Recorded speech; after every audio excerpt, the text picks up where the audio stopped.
श्री गजानन विजय ग्रंथ हा एक सामर्थ्यशाली ग्रंथ आहे। श्री गजाननाच्या भक्तांच्या जीवनातील कोणतीही समस्या सोडवण्याचे सामर्थ्य श्री गजानन विजय ग्रंथ वाचनामध्ये आहे।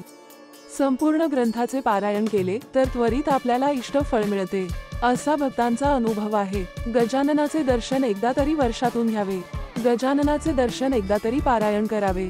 श्री गजानन विजय ग्रंथाचा प्रत्येक अध्याय आपल्या वेगवेगळ्या समस्या दूर करण्याचे सामर्थ्य प्रदान करतो। नमस्कार, आजच्या भागात पुन्हा एकदा सर्वांचे स्वागत आहे। मागच्या भागात आपण श्री गजानन महाराज कसे प्रकट झाले हे पाहिले।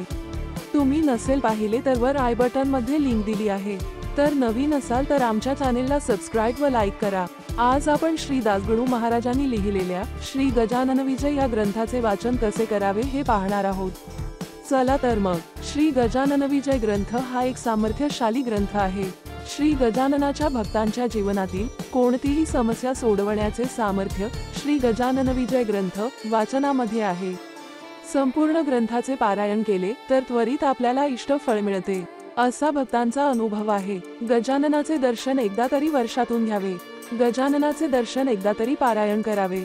श्री गजानन विजय ग्रंथाचा प्रत्येक अध्याय आपल्या वेगवेगळ्या समस्या दूर करण्याचे सामर्थ्य प्रदान करतो। पारायणाचे विविध प्रकार: एकासनी पारायण, एका दिवसात एकाच बैठकीत न उठता संपूर्ण 21 अध्यायाचे पारायण करणे ही पारायणाची अत्यंत उत्तम पद्धती आहे।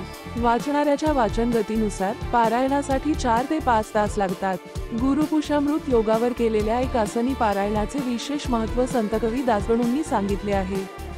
पुढे जाण्याआधी आपल्या श्री गजानन महाराजांसाठी चॅनेलला सबस्क्राइब करून एक लाईक करा। 2 एकदिवसीय पारायण: एका दिवसात पहाटेपासून रात्री उशिरापर्यंत आपल्या सवडीनुसार 21 अध्यायाचे पारायण करणे। आजच्या धकाधकीच्या काळात बऱ्याच जणांना आरोग्याच्या समस्या असतात व त्यामुळे एक आसनी पारायण करणे शक्य होत नाही। म्हणून 1-2 ब्रेक घेऊन बरीच भक्तमंडळी पारायण करतात, ते एकदिवसीय पारायण।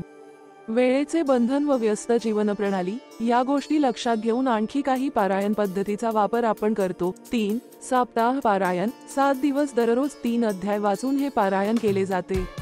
महाराजांचा प्रकट दिन सप्ताह व संजीवन समाधी दिन सप्ताहाच्या निमित्ताने अशा पारायणाचे मंदिरांमध्ये व घरी देखील सप्ताहाचे आयोजन करून आपण असे पारायण करू शकतो। 4 3 दिवसीय पारायण: 3 दिवस दररोज 7 अध्याय किंवा 9, 7 व 5 अध्याय वाचून हे पारायण केले जाते। दशमी, एकादशी व द्वादशीच्या निमित्ताने केलेल्या 3 दिवसीय पारायणाचे विशेष महत्त्व संतकवी दासगणूंनी सांगितले आहे। मंदिरामध्ये अथवा घरी देखील असे पारायण आपण करू शकतो। पुढे जाण्याआधी आपल्या श्री गजानन महाराजांसाठी चॅनेलला सबस्क्राइब करून एक लाईक करा। 5 गुरुवारचे पारायण: गुरुवार हा महाराजांचा शुभ दिन व 21 हा महाराजांचा शुभ अंक। 21 भक्तांचा ग्रुप तयार करून दर गुरुवारी प्रत्येक भक्ताने एक अध्याय वाचावयाचा व सगळे मिळून 21 अध्याय वाचून पारायण पूर्ण करायचे। यामध्ये दर गुरुवारी एक पारायण व 21 गुरुवार मिळून प्रत्येक भक्ताचे एक पारायण पूर्ण होते, असा द्विगुणित लाभ मिळतो। एका ग्रुपमध्ये 21 भक्तच भाग घेऊ शकतात।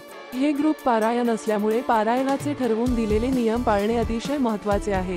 जे भक्त किंवा ग्रुप नियमांचे पालन करीत नाही त्यांचे पारायण पूर्ण होत नाही। गण गण गणांत बोते, तर अशा प्रकारे या ग्रंथाचे वाचन करावे असे सांगितले आहे।